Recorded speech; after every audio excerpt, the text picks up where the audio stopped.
Txalo bero bat, Susana Zakaldeari. Eskerrik asko.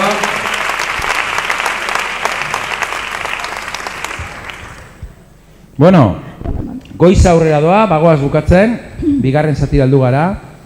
Gogoratu ohartxo bat.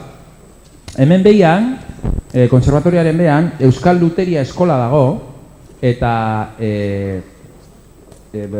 jardunaldi hau bukatzerakoan, biolinak egiten duten eskola hori dago, eta bukatzerakoan eukiko nahi da benak aukera dauka bizita bat egiteko. Vale? Imaginatzen dut beste egun batzutan ere. Vale. Bueno, jarraitzen dugu.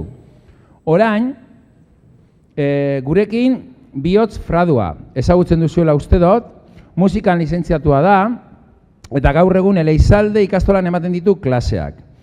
Musika asko digitalizatuak ditu eta web arrakastatsua du.